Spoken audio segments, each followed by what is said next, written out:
देश विदेश में अब खबर सपा नेता के उस बयान से जुड़ी हुई है जिससे सियासी घमासान छिड़ा हुआ है। दिल्ली प्रदूषण से लेकर देश के पर्यावरण पर चर्चा करते हुए हिंदू परंपरा, त्योहार और आस्था पर सवाल उठाते समाजवादी पार्टी के वरिष्ठ नेता आर.के. चौधरी के बयान पर किस तरह का पलटवार हो रहा है, देखिए रिपोर्ट।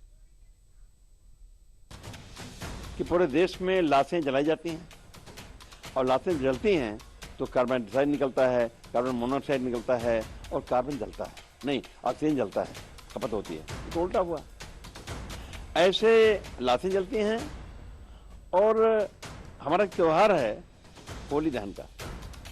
पूरे देश में कम से कम 5 करोड़ स्थानों पे एक साथ होली दहन होता है, उससे कार्बन डाइऑक्साइड निकलता है, ऑक्सीजन निकलता है और नई ऑक्सीजन का खपत होती है, कार्बन डाइऑक्साइड, कार्बन मोनोऑक्साइड निकलता है, उससे नुकसानदायक है। दिल्ली प्रदूषण से लेकर देश के पर्यावरण पर चर्चा करते हुए हिंदू परंपरा, त्योहार और आस्था पर सवाल उठाता समाजवादी पार्टी के वरिष्ठ नेता आर.के. चौधरी का ये वो बयान है जिसने दिसंबर की कड़ाके की ठंड में एक बार फिर सियासी गलियारों में बयानों की बयारों से गर्मी ला दी है। आर.के. चौधरी ने पर्यावरण की बात करते हुए देश के पर्यावरण नीतियों से लेकर भारत के त्योहारों और नीतियों पर अपने बयान से सियासी गलियारों का तापमान बढ़ा दिया है। उत्तर प्रदेश के उप मुख्यमंत्री ब्रजेश पाठक ने इसे सपा अखबार की सुर्खियां बटोरने वाली नीति बताया है, तो वहीं बीजेपी नेता शहजाद पूनावाला ने पूरे विपक्ष को ही आरोपों के कटघरे में खड़ा कर दिया है। पूरी की पूरी समाजवादी पार्टी सनातन संस्कृति के खिलाफ जितने भी बयान दे सकते हमेशा देते हैं। उनसे पूछिए कि अपने परिजनों के साथ जब दुख की घड़ी आती है तो वो क्या अभी तक किए हैं, उस पर भी अपना स्टैंड क्लियर करें। हमारा मानना है ये सब केवल अखबार की सुर्खियां बटोरने के लिए इस प्रकार की उल्टी पुल्टी बयानबाजी करते हैं। हमारी संस्कृति पर लगातार हमले होते आए हैं और ये सब तुष्टीकरण की पॉलिटिक्स के तहत करते हैं। Samajwadi party TMC has only one पहचान, हिंदू आस्था का अपमान, so that you get vote bank की ताली। This has become समाजवादी पार्टी's प्रणाली। It shows they are not serious about this issue and they want to communalize।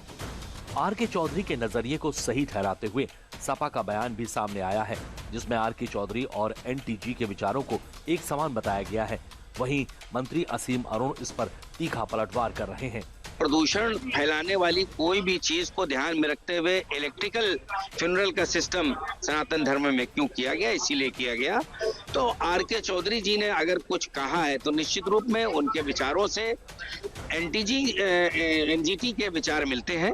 प्रदूषण के ऊपर जरूर चर्चा होनी चाहिए और प्रदूषण के ऊपर एक 8-10 साल की योजना बना करके हमको उसको हल करना चाहिए, लेकिन वो न करके, उसकी चर्चा न करके ऐसी बातें करते हैं जिससे कि उस मूल समस्या से ध्यान भी भटके और साथ साथ हिंदू समाज को, सनातनियों को किसी न किसी तरीके से चुभाया जाए। फिर आपको प्रदूषण दिखना शुरू हो जाएगा शादी में जो अग्नि के साक्ष्य लेकर के फेरे होते हैं, आपको दिखना शुरू हो जाएगा प्रदूषण यज्ञ में। हालांकि ये पहली बार नहीं है जब सपा की ओर से सनातन परंपराओं पर सवाल उठाए गए हैं। इससे पहले भी राम मंदिर प्राण प्रतिष्ठा से लेकर रामचरितमानस तक सपा के बयानों ने सियासी संग्राम छेड़ दिया था।